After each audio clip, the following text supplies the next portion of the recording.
यार बात करें नीट बायोलॉजी की, तो बायो देखो 360 मार्क्स की आती है और आधी वेटेज है बायो की नीट के पेपर में। तो बायो में तो कोई स्कोप ऑफ एरर है ही नहीं। बायो में तो अपने को टारगेट करना चाहिए कि फुल स्कोर लाना है, 360 आउट ऑफ 360। और कंपेरेटिवली देखा जाए फिजिक्स और केमिस्ट्री से ईजी सब्जेक्ट है बायो।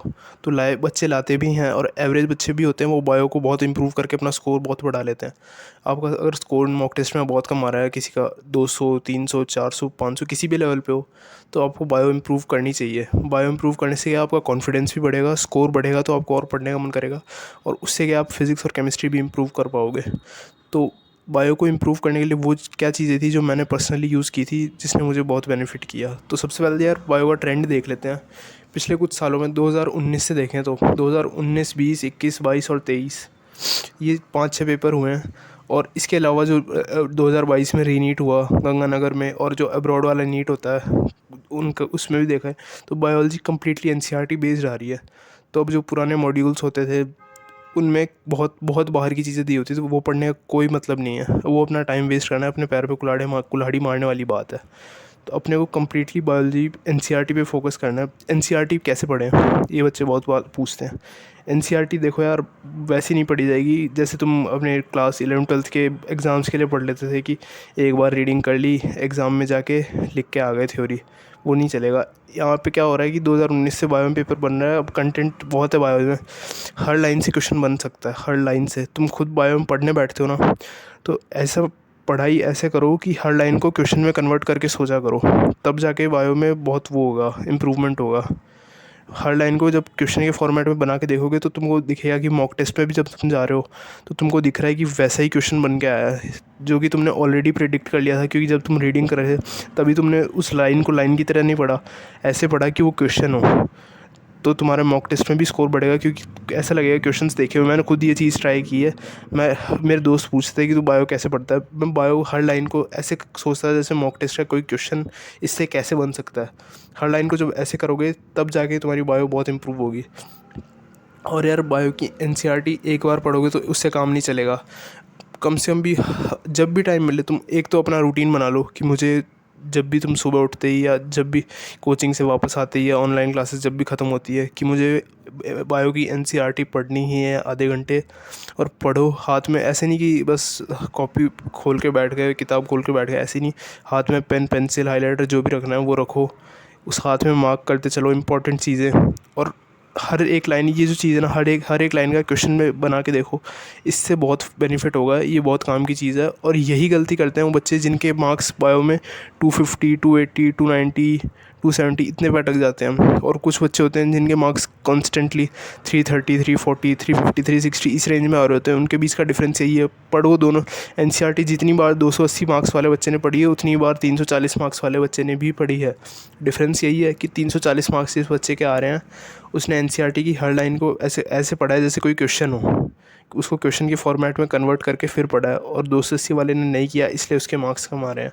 अगर ये एक चीज़ कर ले तो तुम अपने आप मार्क्स में डिफरेंस बढ़ेगा, और कम से कम 40-50 नंबर तुम्हारे मॉक टेस्ट में बढ़ते हुए दिखेंगे। तो सोचो कितना कॉन्फिडेंस बढ़ेगा। अब ये तो हो गई एनसीईआरटी पढ़ने के बाद। इसके बाद क्या करना है, इसके बाद आपको करनी है क्वेश्चन प्रैक्टिस। आपके पास कोई भी मॉड्यूल होंगे, एलएन, आकाश, पीडब्ल्यू, रेजोनेंस, जहाँ से भी आप पढ़ रहे हो वहाँ के मॉड्यूल्स होंगे। उनमें अब तो मॉड्यूल्स में भी एनसीईआरटी बेस्ड क्वेश्चंस ही होते हैं ज़्यादातर। तो आपको मॉड्यूल्स लेनी है, उनके सारे क्वेश्चंस करने हैं। मॉड्यूल के क्वेश्चन हो जाए उसके बाद पीवाईक्यू करने हैं। नीट के पेपर में जो पहले क्वेश्चंस आए हुए हैं पीवाईक्यू भी हो गए, तो उसके बाद असर्शन रीज़न वाले क्वेश्चंस भी करने हैं। क्योंकि अब देखा जा रहा है कि बायो का पेपर बहुत ज़्यादा लेंदी आ रहा है।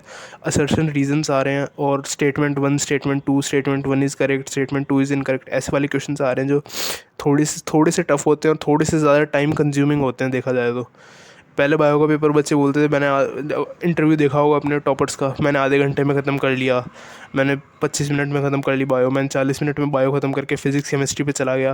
पर अब वो बात नहीं है। अब असर्शन रीज़न आ रहे हैं, पेपर में टाइम लगेगा, आपको फिज़िक्स और केमिस्ट्री के लिए टाइम कम मिलेगा, ये फैक्ट है। अब पेपर पिछले 3 साल से ऐसा ही आ रहा है, और आपको अब इसको अडेप्ट करना पड़ेगा। बायो में एनसीईआरटी बार बार पढ़ने के बाद, बहुत सारी क्वेश्चन प्रैक्टिस करने के बाद, सारे पीवाईक्यूज़ करने के बाद, उसके बाद क्या करें, उसके बाद यार आपको बस रेगुलर रिवीजन करना है। जब भी कोई मॉक टेस्ट आए तो मान लो कोई चैप्टर आ रहा है तो ये नहीं सोचना कि ये चैप्टर तो मैंने पहले पढ़ा हुआ है, इसके क्वेश्चन प्रैक्टिस किए हुए हैं। अगर टाइम है, अगर आपकी फिजिक्स केमिस्ट्री की तैयारी हो गई है तो कोशिश करो कि बायो के एनसीईआरटी दोबारा पढ़ लो, और जो इंपॉर्टेंट क्वेश्चन जो आपसे पहले नहीं हुए थे वो दोबारा कर लो। और पीवाईक्यू तो सारे करने ही हैं दोबारा।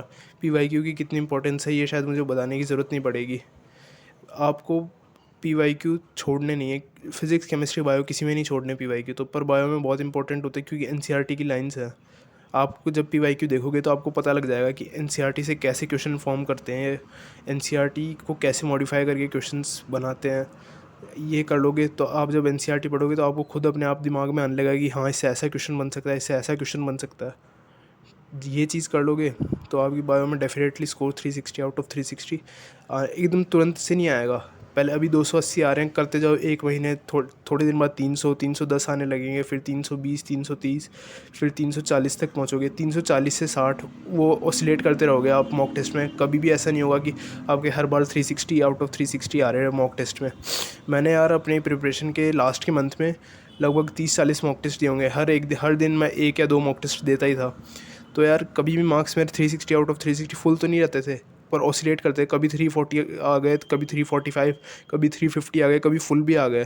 पर अगर आप 340 के लेवल को टच कर लेते हो तो उसके बाद सोचो आपकी बायो इंप्रूव हो गई है। अब आपको फिज़िक्स और केमिस्ट्री पे फोकस करना है। बायो में जो भी आप चीज़ पढ़ो उसमें क्या करो, आप इम्पोर्टेंट याद करने वाली चीज़ें हैं, बहुत सारे एग्जांपल है, उनको एक अलग कॉपी बना लो। जो वो कॉपी नहीं आती ब्लैंक पेज वाली, वैसी कॉपी बना लो। उस कॉपी में चैप्टर का नाम लिखो, इम्पोर्टेंट सारे एग्जांपल एक जगह लिख लो। जैसे मॉर्फोलॉजी, अनाटमी हो गई, इनके सारी चीज़ों के सारे एग्जांपल वगैरह एक जगह लिख लो। और जब भी आपको देखना हो चैप्टर रिवाइज़ करना हो, मान लो कल मॉक टेस्ट है, अभी टाइम नहीं है पूरा चैप्टर पढ़ने का, तो वो कॉपी उठाओ, उसमें से वो सारे एग्जांपल याद कर लो। आपका मॉक टेस्ट स्कोर अच्छा आ जाएगा, आपका पूरा चैप्टर रिवाइज़ हो जाएगा, बहुत बेनिफिट होगा। तो एक कॉपी बना लो सेपरेट, जिसमें सारे एग्जांपल्स, कोई भी इंपॉर्टेंट पॉइंट्स, कोई भी इंपॉर्टेंट डेट्स, जैसे लास्ट के चैप्टर है इन्वायरमेंटल कंजर्वेशन, बायोडाइवर्सिटी वाले, इन सब में बहुत सारी डेट्स वगैरह डेटा दिया हुआ है, डेटा बेस्ड चैप्टर है। तो क्या करो, इन सब के डेटा को अलग से निकाल के एक जगह लिख लो, या तो एनसीईआरटी के साइड में ही लिख लो, या फिर एक ब्लैंक पेज वाली कॉपी होती है उस पर लिख के अपने सामने पेस्ट कर लो। ये सब करना पड़ेगा, तब जाके चीज़ें याद होगी। बहुत सारे डेटा है, 2 साल की बुक्स हैं और अभी 8 महीने से कम का टाइम रह गया है। आपको सिलेक्शन चाहिए तो बायो पे तो कमांड होनी ही चाहिए 360। इस आपको एम ही नहीं करना 360 से नीचे तो बायो में, तब जाके आप कहीं सिलेक्शन के आसपास पहुंचोगे। और आपको अगर फिज़िक्स और केमिस्ट्री की स्ट्रैटेजी भी चाहिए तो आप कमेंट सेक्शन में बता देना, मैं डिटेल स्ट्रैटेजी पे वीडियो बना दूंगा। और चैनल को सब्सक्राइब कर देना यार।